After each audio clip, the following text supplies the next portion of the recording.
So Bloomberg Television is very data-driven, love the numbers. You're sort of seen as a stat guy. What stats do you think are overlooked most by college coaches, and what stats are you focused on for Monday?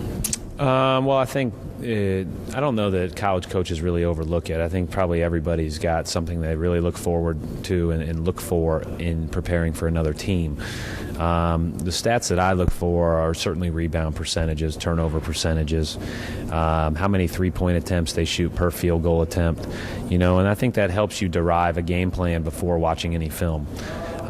That being said, if you don't watch the film, if you don't prepare for the actions, you're going to be in trouble. So it's really it's a two-way street, and you have to do both well, or at least I have to do both well, and that's kind of how I wrap my arms around who we're playing against. The business of college basketball has never been bigger.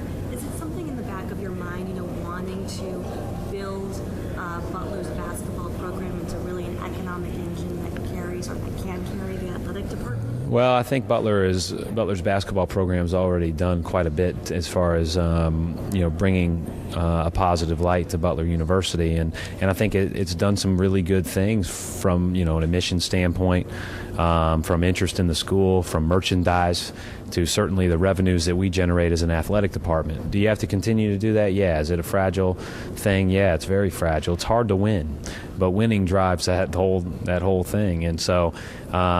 My focus is a lot less on that and a lot more on the process and the journey that these kids go through. And I think if we do it the right way, then I think all that other stuff takes care of itself. You're about to have a pretty abnormal, I think, April, May, and June. There was a writer yesterday who said you should be paid $1 more than the highest paid coach in basketball and still be underpaid. What's it feel like to hear comments like that?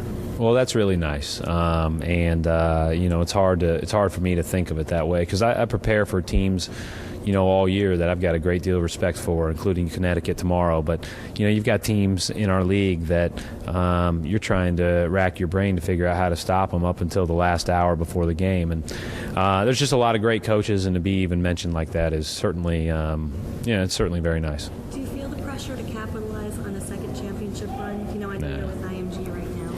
Yeah, IMG's been great because they help with managing some of the speaking and appearance and those type of things. But I don't really look at it as capitalizing. I look at it again more as the relationships that you build throughout, and it's already been a terrific thing for me. I know everybody always wants to say, well, where do you go from here? How do you do it from here? And those things that story will be told 10 years down the road. As far as how it impacted Butler, how it impacted our basketball program, and all of those things, we're just trying to enjoy the moment. Last two questions here. There are a few destination jobs in college basketball. Do you consider Butler a destination job? Well, I'm lucky as heck to have it, and I think that there probably are. Beauty's always in the eye of the beholder, but I certainly have made it very clear that we love being at Butler, and Butler's been great to us, and I'm sure there are other great places too, but we know what we have at Butler. And finally here, I know Reggie Miller was on the call for the Wisconsin game. Did you tell him that you wore his number? I did. I wore Reggie Miller's number in high school, and he was always a guy that I admired growing up. I saw him practice with the Pacers when he was later in his career, and I admired him even more after I watched him go through a practice with his attention to detail and his leadership to his younger teammates. Great. Thanks so much, Thank Brad. you.